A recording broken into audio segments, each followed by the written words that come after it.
Welcome back to the deep dive. Today I actually want to try a little experiment with you. Oh boy, are we doing experiments now? We are. No, it's very safe, I promise. I just want you to, well, assuming you aren't currently driving a car, I want you to close your eyes for just a second. Okay. And I want you to imagine that you've just spent, say, 60 or maybe $80 on a brand new luxury face serum. That is an investment. Right, it's a serious investment. You either ordered it online or you treated yourself and picked it up at a really high-end boutique. And now you finally have the box in your hand. It's a heavy moment. Mm-hmm. I mean, literally and figuratively, it has weight to it. Exactly. But here's the catch. You haven't actually opened it yet. Right. You haven't smelled the rosehip oil. You haven't felt the texture of the cream on your skin. Yeah. You are literally just holding a cardboard box. Just the paper. Just the paper. And in that split second, before you even break the seal, your brain has already made a decision. It has already decided whether you just wasted your money or not. Yes. That is the power of the silent salesman. That's what the industry calls it. The silent salesman. I really like that phrase. But, usually when we think about packaging, we think of it as just graphic design. Right. Like, is the logo pretty? Are the colors nice? Exactly. Is the font cool? Is it aesthetically pleasing? But today, we are going completely under the hood. We are not going to talk about graphic design at all. No, we are getting into the real nitty-gritty today. We were talking about engineering. We're talking about physics, the actual structural integrity that, stops a glass bottle from basically decapitating itself inside a cardboard box. Which is something that happens way, way more often than you'd think. I bet.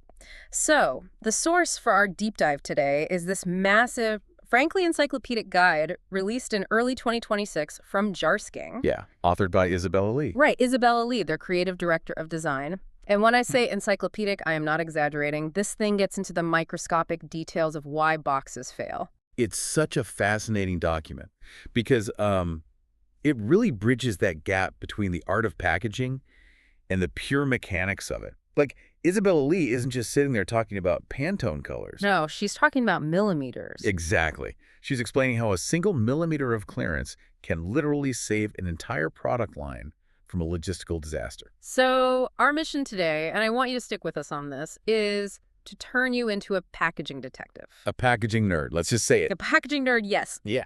By the end of this deep dive, you won't just look at a box ever again. You'll be inspecting the grain direction, you'll be shaking it to see if it rattles, you'll be judging the internal glue patterns. We are basically going to ruin shopping for everyone. In the absolute best way possible. So let's start with the foundational framework that Isabella lays out in the guide. She talks about the 5 jobs of a carton.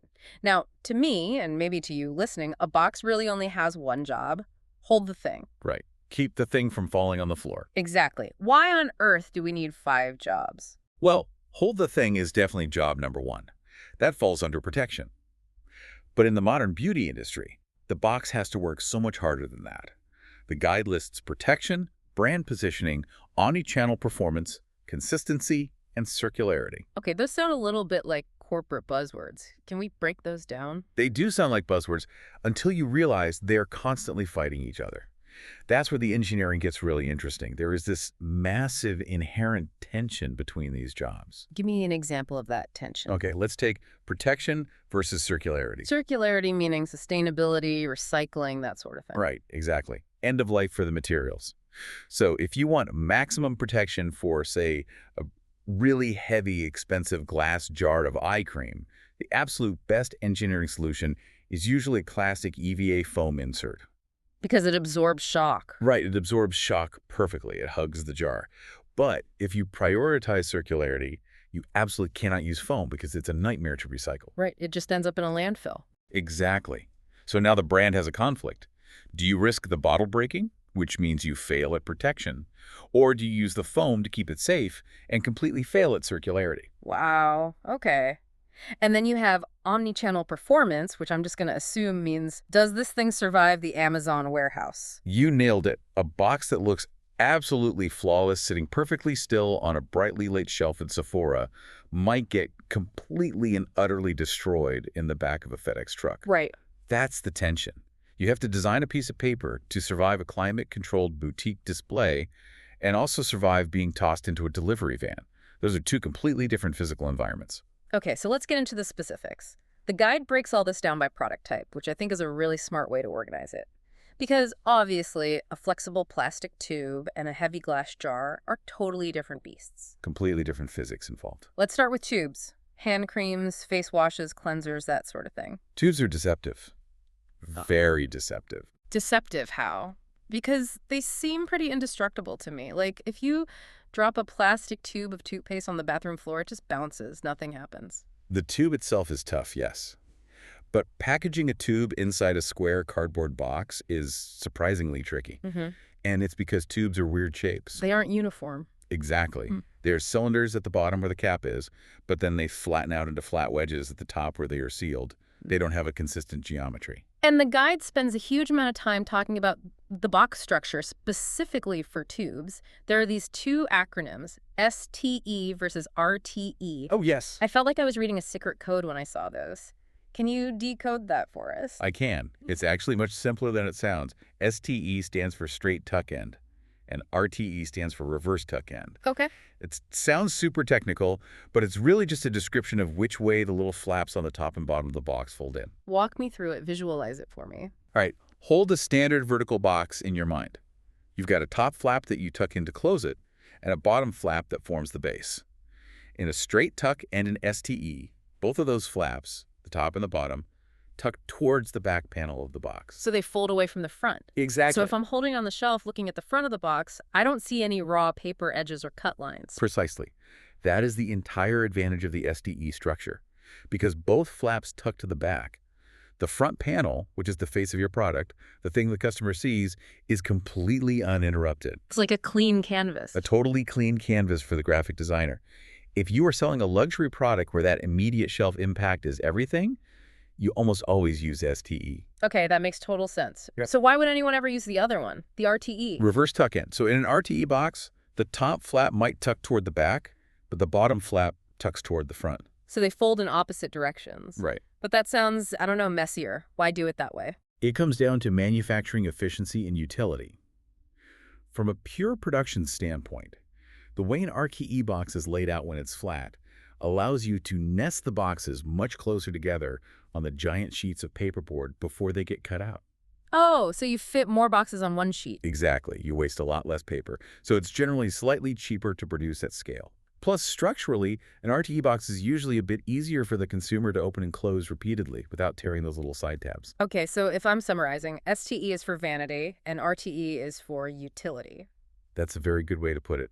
Broadly speaking, if you are dropping $90 on a high-end anti-aging serum, it is going to come in an STE box. And if I'm buying a pharmacy brand acne wash? It's almost certainly RTE. Now, I want to talk about something the guide calls the crimp problem. Yes. When I first read this section, I actually laughed out loud because it seems like such a petty, tiny detail. But Isabella Lee frames it as this catastrophic engineering failure. It is the #1 mistake that amateur packaging designers make when they're dealing with tubes, hands down. Explain the physics here for us. We're talking about the flat seal at the very top of a plastic tube. Right. So think about how a tube is manufactured. You have an open plastic cylinder. The factory fills it with lotion from the top. And then a machine comes down and uses intense heat and massive mechanical pressure to fuse that open end shut. So it melts it together. Yes. And that seal, which we call the crimp hardens, it's not soft, flexible plastic anymore. It essentially becomes a rigid, sharp blade of hardened material. Oh, okay, so it's stiff. Very stiff. Yeah. And it has what engineers call memory, meaning it wants to stay straight and rigid. Now put yourself in the shoes of a junior designer.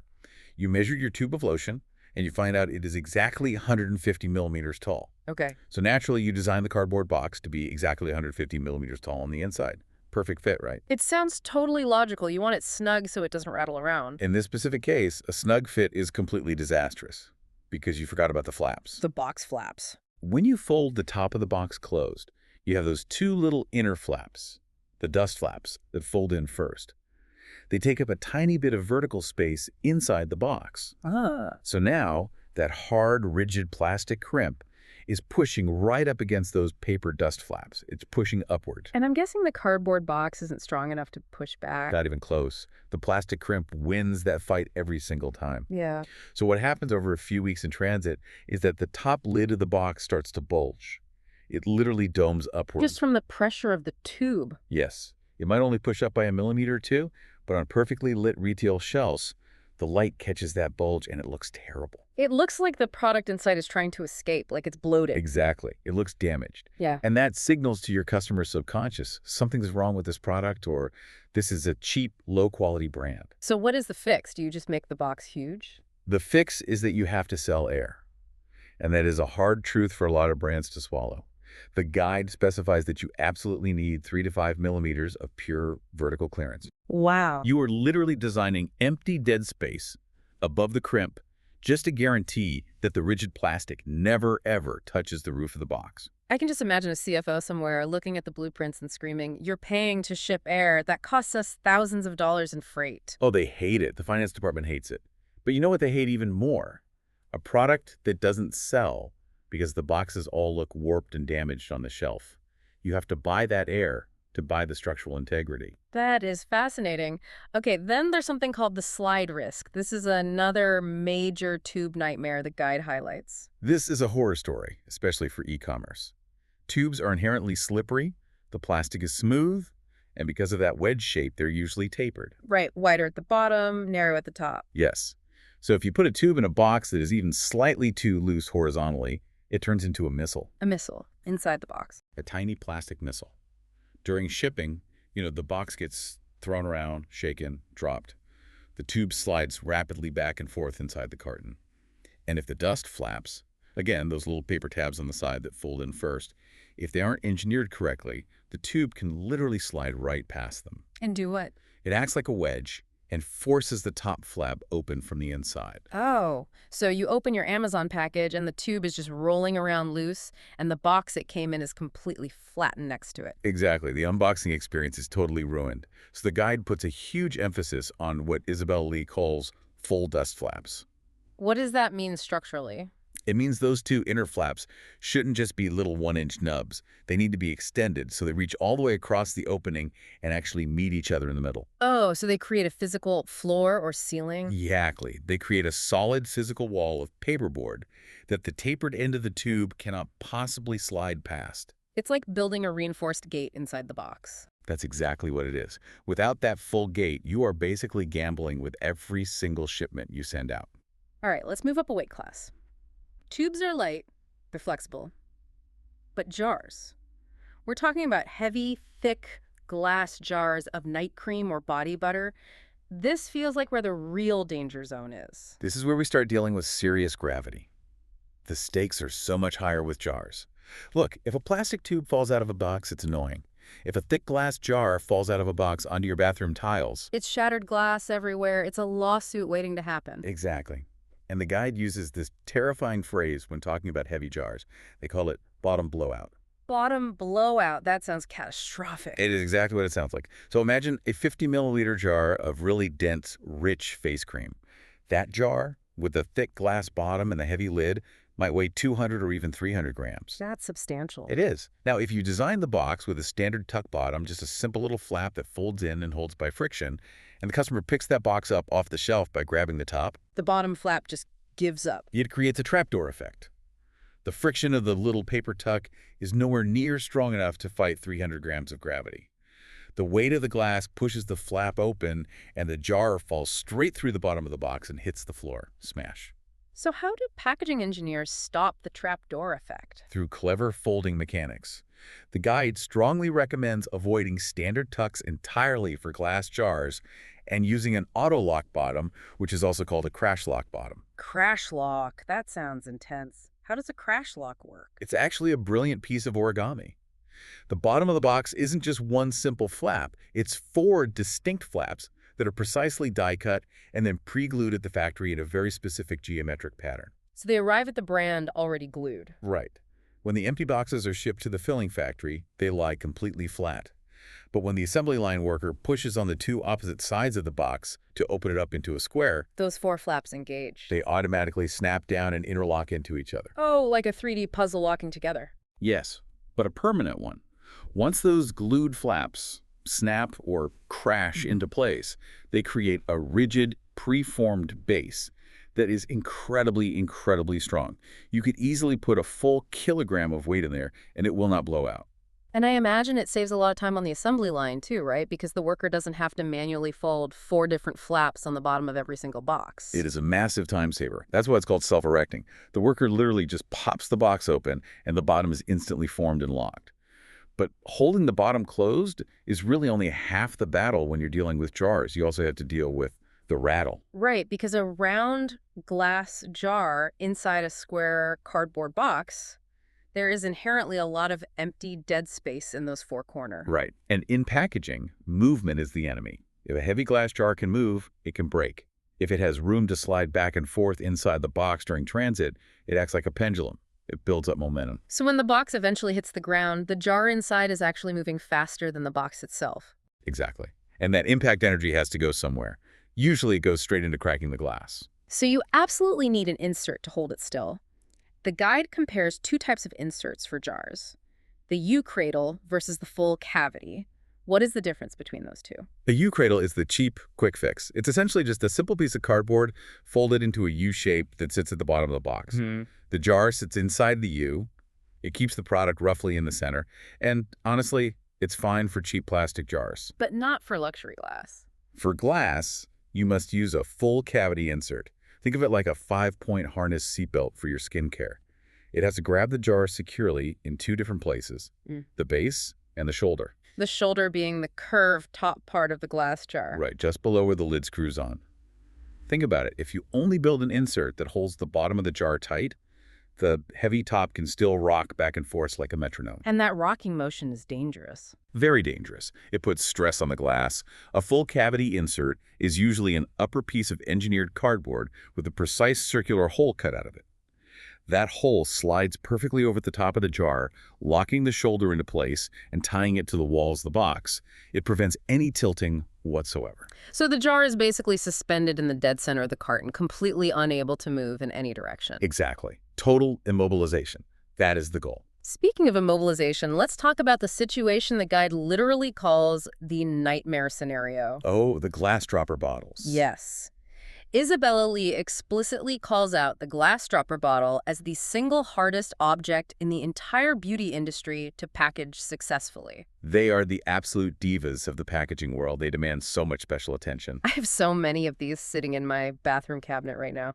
Vitamin C serums, face oils, liquid exfoliants. Why are they such a massive headache for the engineers? It comes down to a really difficult physics problem based on their shape. Just picture a standard serum bottle. You have a relatively heavy, thick glass body at the bottom. Right. Then it tapers up into a very thin, fragile glass neck. And then screwed onto that fragile neck is a bulky cap that houses a heavy rubber bulb and a long glass pipette that dangles all the way down inside the liquid. It's completely top-heavy, and the most fragile part is right in the middle where it connects. It is an engineering disaster waiting to happen. The guide breaks down the breakage mechanics using what they call the lever arm concept. Okay, walk us through the lever arm. How does the bottle break? Okay, imagine that dropper bottle is sitting inside its box. Now imagine a warehouse worker drops that box and it lands flat on its side on the concrete floor. The heavy bottom body of the glass bottle hits the inside of the box and stops instantly. Right, it hits the ground. But the neck and the heavy cap, they want to keep moving. Because of momentum. Right. The kinetic energy travels up the bottle. Because the body stopped, but the top wants to keep falling, the neck acts like a lever arm whipping downward. All of that intense force concentrates perfectly at the absolute weakest point of the glass, the shoulder, right where the neck meets the body.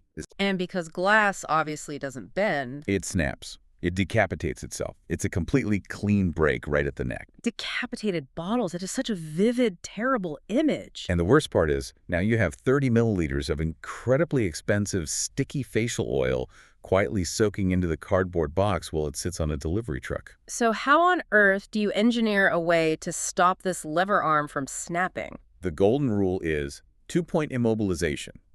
And Isabella Lee says it is completely non-negotiable for glass droppers. You absolutely must lock the heavy base, and you absolutely must lock the bottle at the shoulder or the cap. You have to hold it tightly at both ends so the lever can't swing. You have to ensure that if the cardboard box moves, the glass bottle moves perfectly with it as one single solid unit. Zero wiggling allowed. If it wiggles, it breaks. The guide actually lists a hierarchy of inserts for these dropper bottles. They categorize them as good, better, and best. Let's go through those. Sure. So good is your standard die-cut paperboard insert. It's just a clever folding of cardboard that creates a raised floor cup for the base and a folded collar that grabs the neck. It works reasonably well for standard retail and basic shipping. Okay, what's better? Better might be a multi-piece or multi-layer paperboard system, like maybe there is a separate internal ring piece that physically snaps down over the top of the bottle to lock it tightly to the side walls. It's much more rigid. And then what is best? Like the absolute Rolls-Royce of bottle protection. Foam, high-density EVA foam.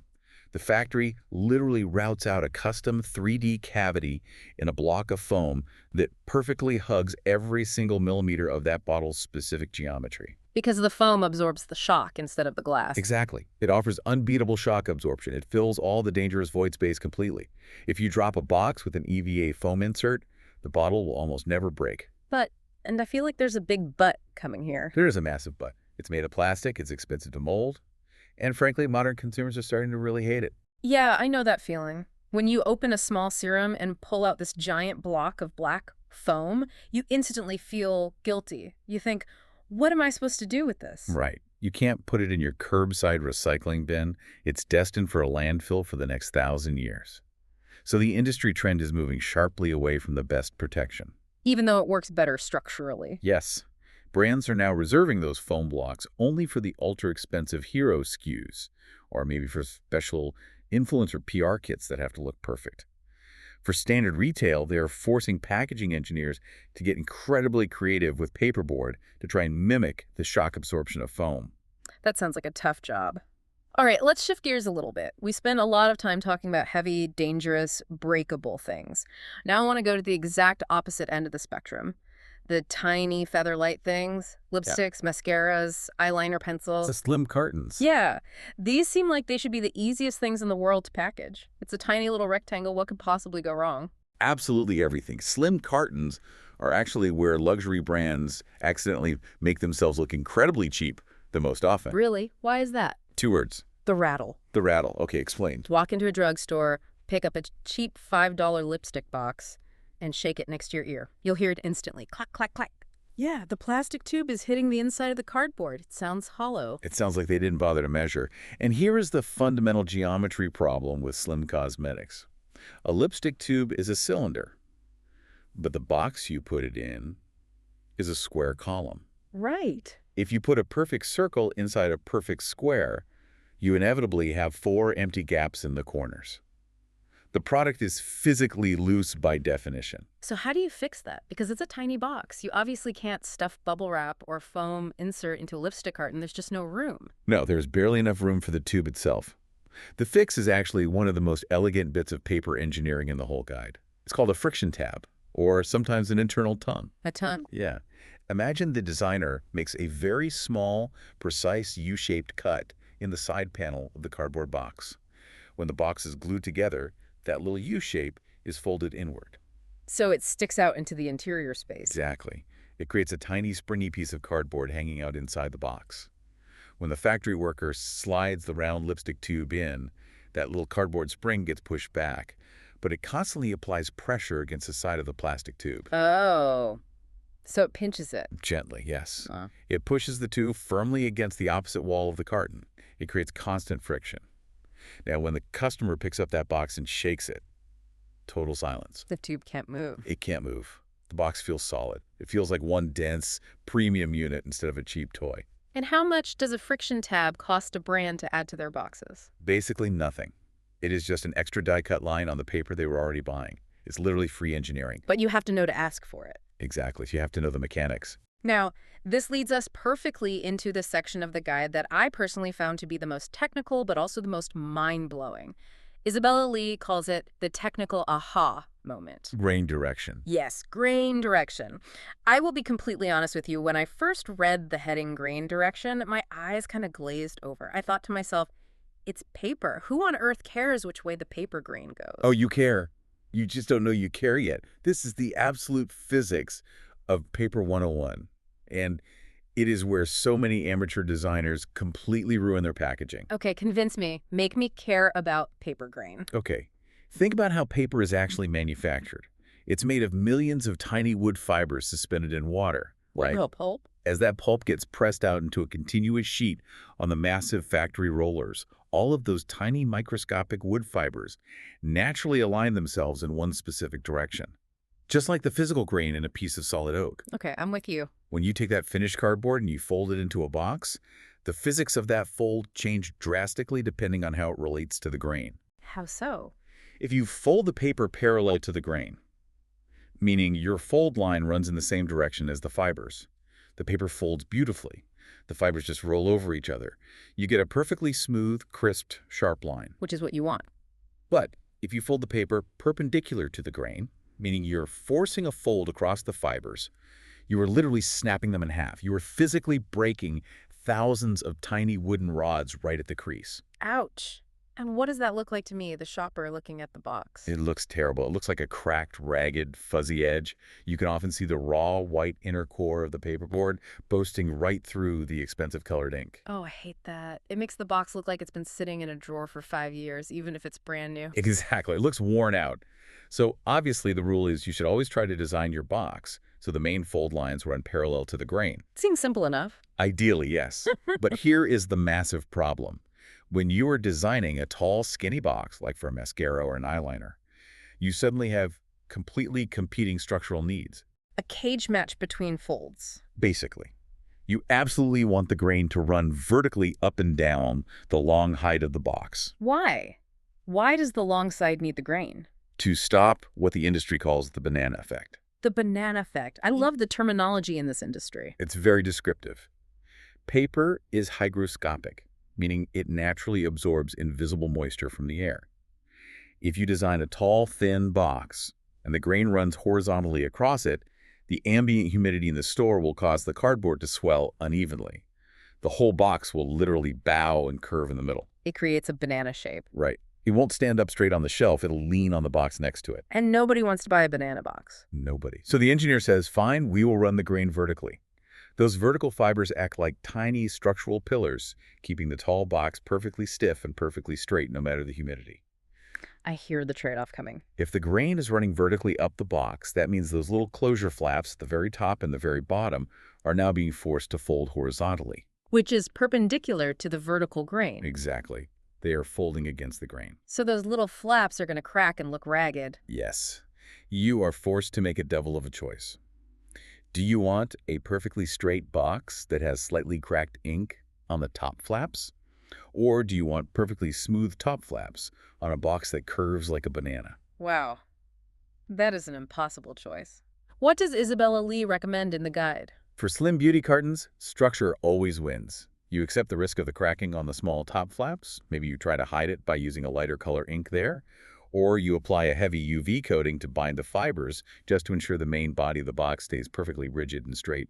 You can mask a cracked flap, but you absolutely cannot hide a banana box. That is fascinating. Now, there is one more major issue with slim cartons that the guide brings up called auto-opening. Oh, this is the most annoying thing on the retail floor. Huh. So because a lipstick box is so tiny, the top tuck flap is incredibly short. It might only be 10 or 12 millimeters deep. Barely an inch. Less than half an inch.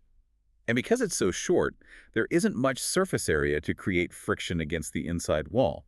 So if the box gets bumped by a customer or vibrates on a truck, that little flap just naturally springs open. It pops out and creates that ugly dog-eared look on the shelf. Right, and then it gets crushed by the box next to it. The fix, Isabella suggests, is simple but incredibly critical. You have to increase what's called the tuck depth. You just make the flap longer. Yes, but only by 3 to 5 millimeters. That tiny bit of extra paper length reaches deeper into the box and creates just enough extra friction against the walls to firmly keep it closed, even if you shake it. Again, it all comes down to just a few millimeters saving the day. In packaging engineering, millimeters are miles. They change everything. All right, let's move on to part 3 of the guide, inside the box. We've talked a lot about the outer structure, the shell, but let's look at the materials used for the internal inserts. The guide basically lists 3 main contenders for the modern market: paperboard, foam, and molded pulp. The holy trinity of packaging inserts. Now, paperboard is clearly the workhorse. It's cheap, it folds flat for shipping, it goes right into the recycling bin. But Isabella makes a really interesting distinction in this section about engineering versus fiddling. I loved that phrase so much. It perfectly highlights the reality of the assembly line. Look, As a designer sitting at a computer, you can design the most beautiful, intricate, complex origami paper insert in the world. It might play to the glass bottle perfectly, Right, it looks like a work of art. but you have to remember that a real human being on a factory floor has to rapidly assemble thousands of these boxes every single hour. If it takes a worker 20 seconds to try and fold your origami masterpiece into shape before they can even put the lotion bottle inside, You've completely destroyed your profit margin. literally, time is money on an assembly line. So Isabella's rule is that good paper inserts must be self-erecting, meaning when the worker pushes on the size of the flat cardboard, the internal insert should automatically pop into its 3D shape, ready to receive the product. No origami required. Zero fiddling allowed. Okay, we talked a little bit about foam earlier. Great structural protection, terrible environmental vibes. Let's talk about the third option, molded pulp. Yes. Now, when I hear molded pulp, I instantly picture a cheap, gray, fuzzy egg carton from the grocery store. And historically, you'd be right. But in 2026, molded pulp has had a massive, massive glow up in the beauty industry. It is not the rough egg carton anymore. High-end cosmetic molded pulp is now incredibly smooth to the touch. It can be precisely dyed in rich colors, and the molding tolerances are razor sharp. The guide actually refers to using pulp as the clean beauty signal. What does that mean psychologically? It's a visual shortcut for the consumer. Even when it's dyed and smooth, molded pulp still has a subtle, earthy, organic texture to it. It feels slightly raw. So if you are a brand that's selling a clean, natural, vegan botanical serum, Using that textured pulp insert instantly reinforces your brand story. exactly, it tells the customer, we care about the earth and we use natural materials, without you ever having to print a single word about it. It's a subconscious signal. And structurally, it functions a lot like the plastic foam, right? That is the huge benefit. Because it's molded in a 3D process, you can shape it to perfectly hug the complex curves of a custom bottle. So you get that full cavity 360-degree immobilization protection that foam offers, but the customer can literally throw the insert into their garden compost pile. That's a huge win-win. The guide also mentions something called hybrid solutions. What does a hybrid box look like? This is a really clever trick for luxury brands that want the sustainability credibility of pulp, but they still want the ultra-high-end look of smooth printed paper. How do you do both? Imagine you open a beautiful rigid box. Inside, the base tray holding the heavy glass jars is made of sturdy molded pulp, giving you the eco-friendly structure. But sitting perfectly on top of that pulp tray, covering it, is a pristine, brightly printed, die-cut paper card. So the card acts like a frame. Exactly. It frames the products, you get the vibrant branding, the gold foil, and the clean colors from the top card, and you get the invisible structural protection from the pulp hiding underneath. It is truly the best of both worlds. Okay, we're moving into part 4 now, and this is honestly my favorite section title in the entire document.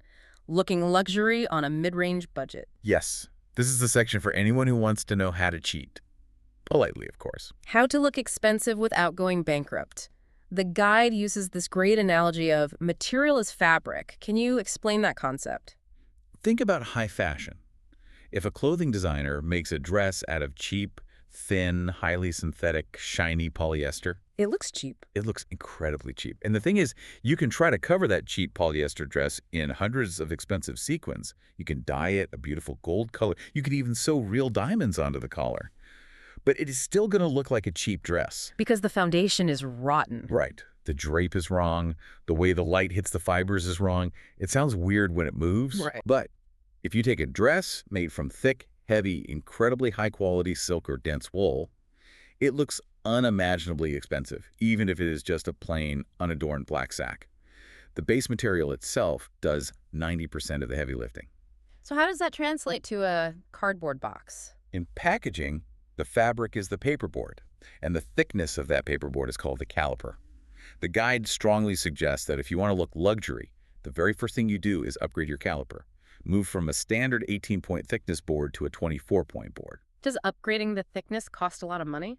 Surprisingly, not really. It is a very marginal cost increase compared to fancy printing effects.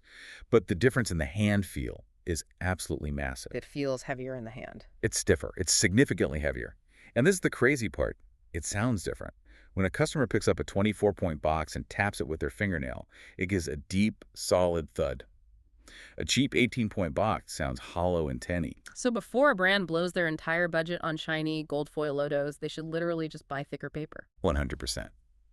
Thicker paper is the ultimate luxury cheat code. And then there is the black core trick. When I read this, it completely blew my mind because I had never noticed it before. This is a master-level designer's secret weapon. Okay, if you take a pair of scissors and cut a piece of normal standard cardboard in half, what color is the exposed edge? It's white, or maybe a light gray. Right, because the inner pulp of standard paper is white. So if you are a luxury brand and you print the outside of your box with a beautiful, deep, matte black ink, every single place where that box is physically cut at the factory, the edges of the flaps, the seams, will expose a razor-thin white line of the inner paper. Oh. It visually breaks the solid black plane. To the human eye, it subconsciously looks like wear and tear. It looks like the black ink has already rubbed off the corners, even if the box is 5 minutes old. Exactly. It degrades the premium feel immediately. But you can specifically purchase a premium paperboard that has been dyed black all the way through the pulp during manufacturing. That's called black core board. So when the factory puts the box out, The exposed edge is completely black. The entire box looks like it was carved out of a solid block of dark obsidian. It is an incredibly subtle detail. Most customers will never consciously notice it, but their brain registers that solid block of color as higher quality. that is so slick. I love that. And it completely contrasts with what the guide calls the Christmas tree mistake. We have all seen the Christmas tree box.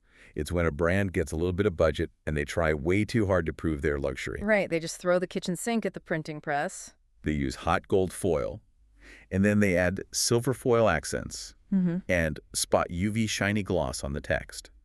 And they emboss the logo so it's raised.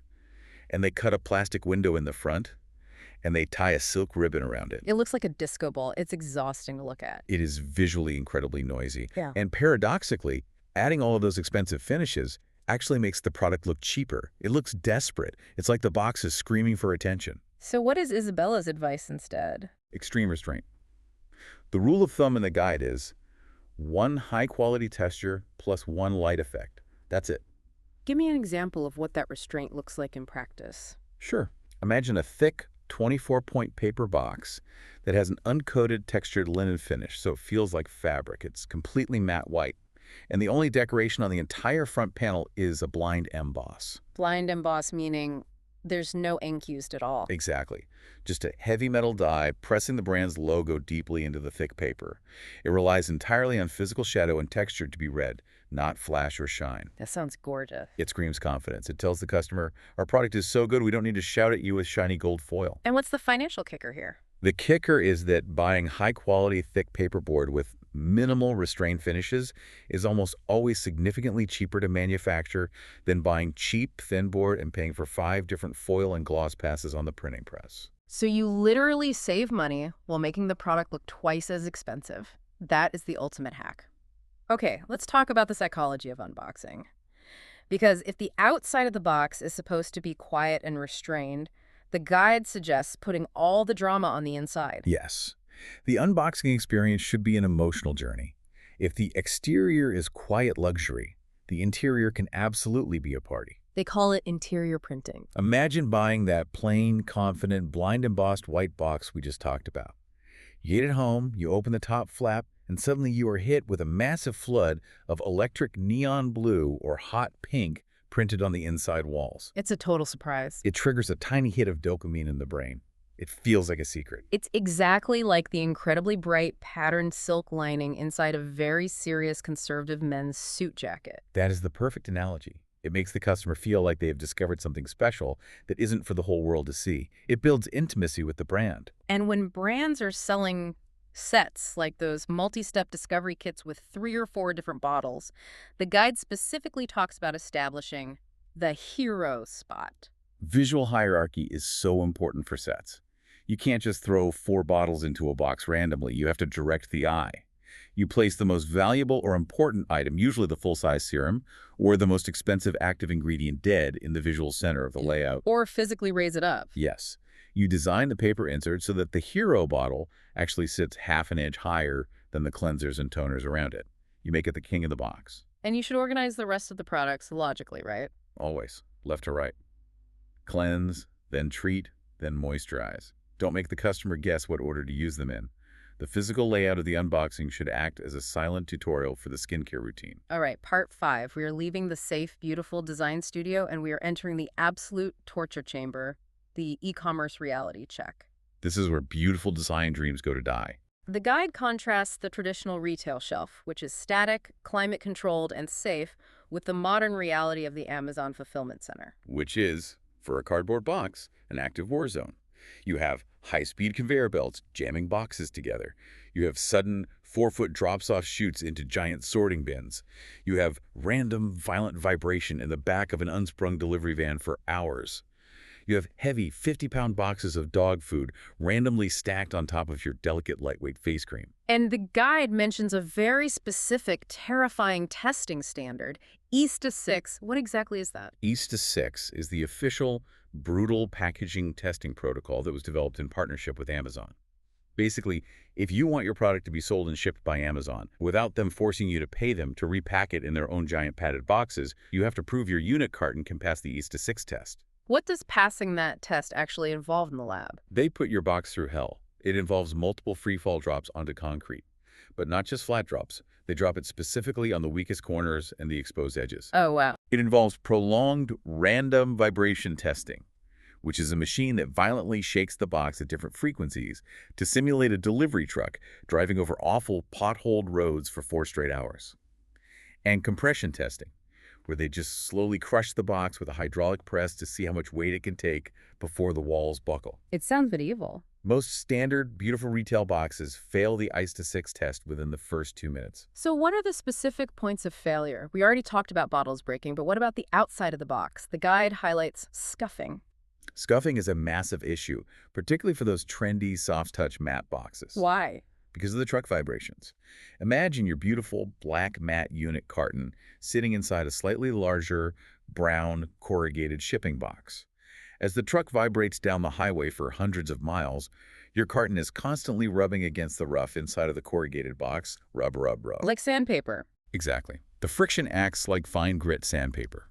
By the time it reaches the customer, that deep, matte black ink has been rubbed off, and the box looks gray, scratched, and powdery. It looks entirely used. It ruins the premium experience. The engineering fix for this is chemical. You have to apply an aqueous coating, an AQ coating, or an ultra-tough UV coating over the ink. So it acts as a clear shield. Yes, the clear coating sacrifices itself to the friction so that the colored ink underneath stays pristine. And what about corner crush? That was another big failure point. The sharp corner of a square box is inherently its weakest structural point. If an Amazon worker drops the box and it happens to land perfectly on its corner, the entire kinetic force of the impact is concentrated onto a space the size of a pinhead. It just crumples instantly. The cardboard completely collapses inward. The external fix is, again, using that heavier, stiffer 24-point paperboard. But the internal fix is using corner saddles. Corner saddles, what are those? It's an internal cardboard structure, usually folded into the insert itself, that physically reinforces the 4 corners of the outer box from the inside. It essentially acts like a roll cage in a race car. It distributes the force of a corner drop away from the point of impact and channels it down the side walls. That is incredibly smart engineering. Now, there is a giant acronym in this section that Isabella says is becoming the holy grail of e-commerce packaging, SIOC. Ship in own container. SIOC is absolutely the future of the industry. Explain the old way first so we understand the shift. The old way, which is still how most things are shipped, is the box inside a box, inside a box. Nightmare. You buy a tube of face wash. The factory puts the tube in a beautifully printed retail carton. Then you order it online. Amazon takes your pretty retail carton, tosses it into a giant brown corrugated mailer box, stuffs 5 feet of plastic bubble wrap in there to fill the void, and ships it to you. It is incredibly, incredibly wasteful. It drives me crazy when I get a tiny item in a huge box. It's terrible for the environment, and it costs a fortune in excess shipping weight. And SIOC changes that paradigm. Completely.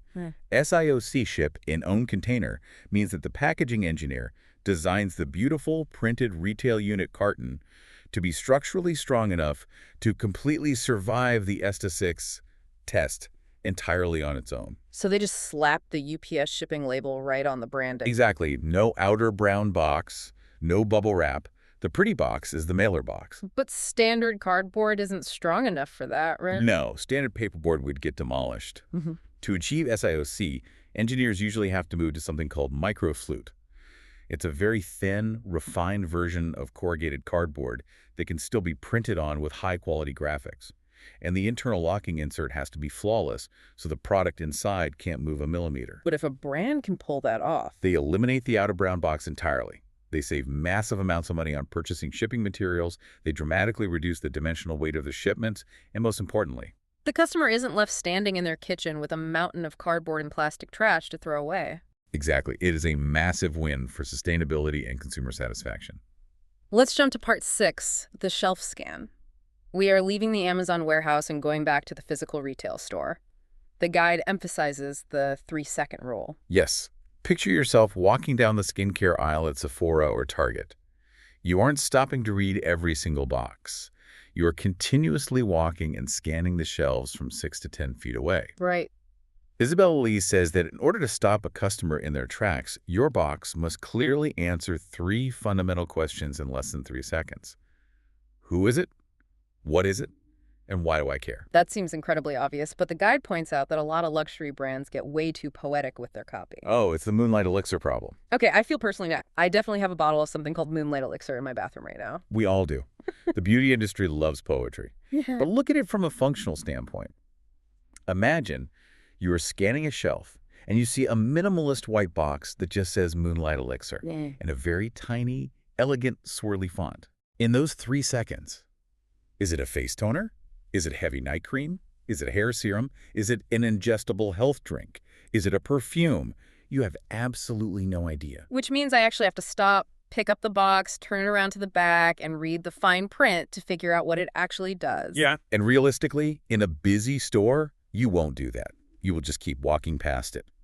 The guide says, function must come first on the primary panel.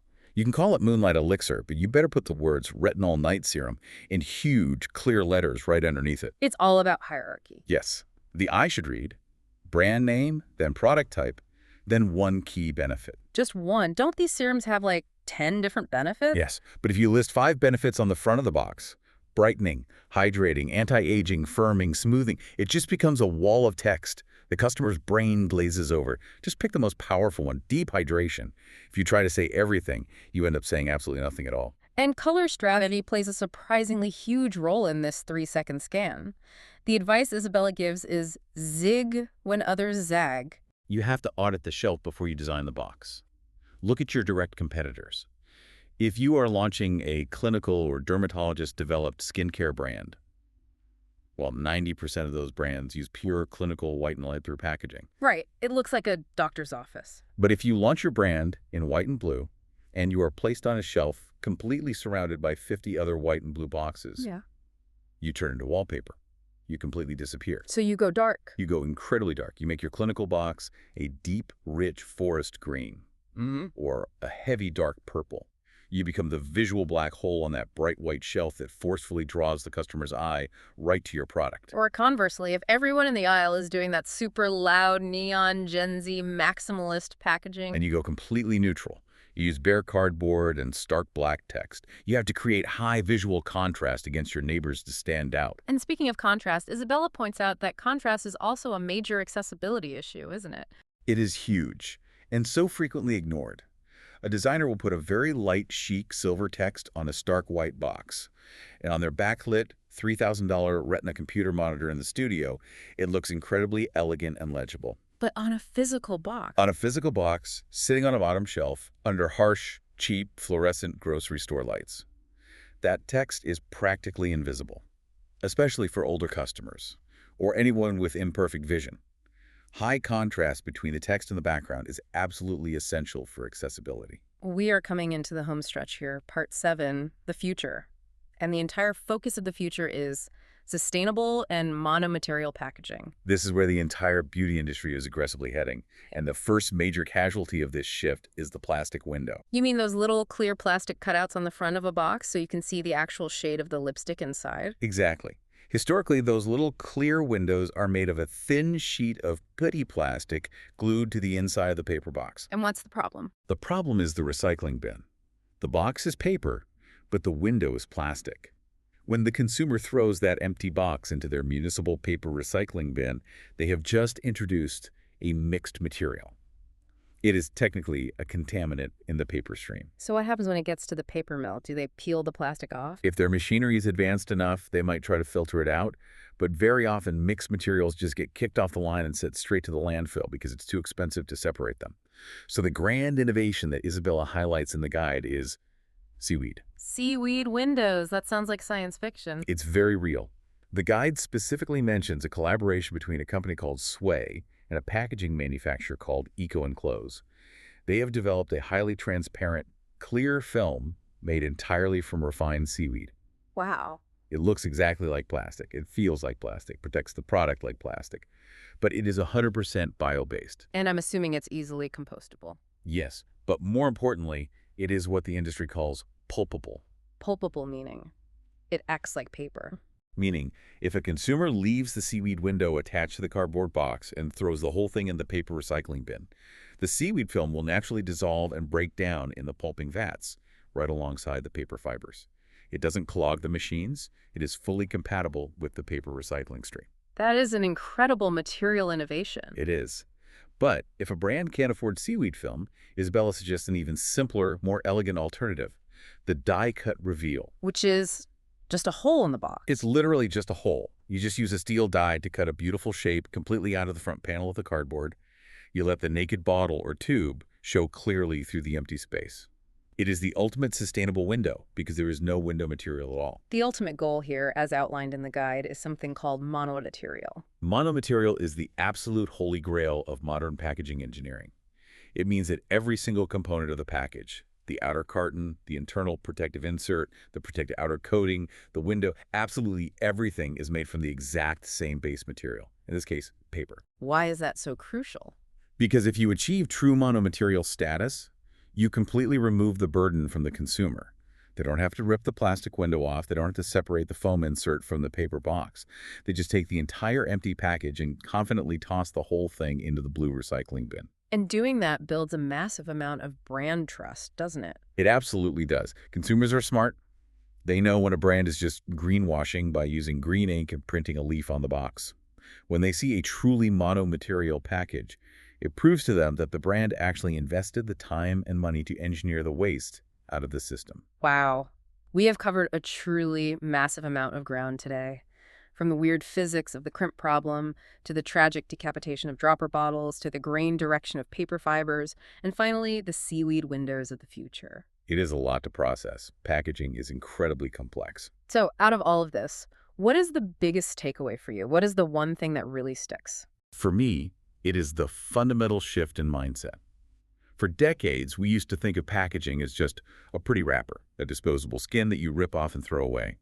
But this Jarsking guide decisively proves that modern packaging is a highly engineered, active system. It's a machine. It is a structural component that is every bit as important as the expensive chemical formula sitting inside the bottle.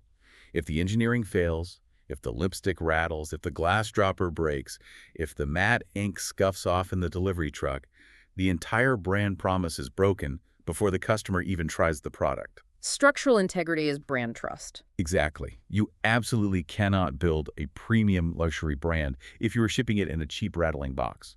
The consumer subconscious will catch it every time. Well, I know for a fact that I am never going to be able to look at a simple cardboard box the same way ever again. And for you listening at home, I want to leave you with a little bit of homework. Oh, this is dangerous homework. The next time you pick up a new beauty product, maybe it's your daily moisturizer or a new eyeliner or a lipstick, before you open it, I want you to just give it a little shake. Just a little shake near your ear. If it rattles inside, you now know that they skipped the internal engineering. They didn't bother to include the friction tab. They cheaped out on the insert. And check the cut edges. Yes? Look at the edges of the cardboard. If those edges are pure black, you know the brand paid a premium for the black cardboard. But if they are white and slightly ragged, well, now you know exactly why. And please, check the paper grain. Check the grain. Run your thumb along the main fold line.